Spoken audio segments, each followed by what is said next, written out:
मो बापा को दुईटा म्युनिसिपालिटी रूम अलटमेंट कराइला। मो बापा मरी जीवा परे तांको लीगल ईयर हिसाब रे आमे दुई भाई अच्छू एवं 8 भौणी अच्छू। आमर म्युनिसिपालिटी को बारंबार आम एप्लिकेशन देचु जनइलु कि बापा मरी जाइछंती एवं आम दुई भाई नाम रे अलटमेंट करा जाए। सार माने कहले कि बापार डेथ सर्टिफिकेट आनो, लीगल हेयर सर्टिफिकेट आनो। लीगल हेयर सर्टिफिकेट भी आनिके देली। तापरे कहले कि भौणी मानकर नो ऑब्जेक्शन सर्टिफिकेट गुटे कोर्ट काढ़ी दिंतु।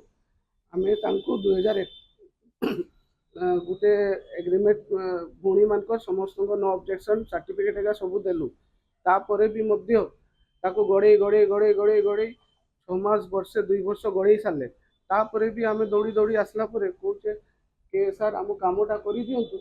से कहले कि तुम तो एग्रीमेंट सरी 6 मास वैलिड थाए आउरी दौड़। तापरे मते आउ थरे मो भौणी मान को पाकु जाइते हला सब डॉक्यूमेंट क्लियर करते हला। तापरे भी काली आसिकी विजिट करली एवं बड़ बड़ ऑफिसर जेगा सीट रे बसी चंती से माने भी एई टाइप रो कार्य ही करू चंती।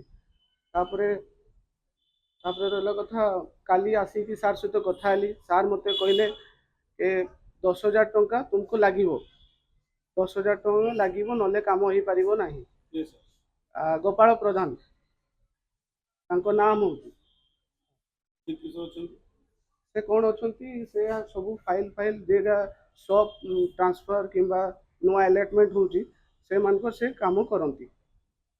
आउे काली एते मु पैसा केठू आनी मु तो घंटा रिपेयर करके चले घर संसार मो भाई समस्त नहीं चले। आते पैसा डिमांड कले मो मथा बुझीगलानी कि करी। मु फिक्स कली कि ना मु सार ए अन्याय को मुझीनी मु विजिलेंस ऑफिस जीवी। विजिलेंस ऑफिस जाकि मु रिपोर्ट कली। सार माने तापरे स्टेप करके तांको रेड हैंड धरा गला। से मोटू केस नेले सब डिटेल्स सेठी जना पड़ी गला। सावित्री व्रत उपलक्षे बयनिका आनिछि 10+20% सरकारी रिहाती 25 मई पर्यंत। आज ही आसंतु बयनिका आउटलेट बा ऑनलाइन शॉप करंतु बयनिका.com रे।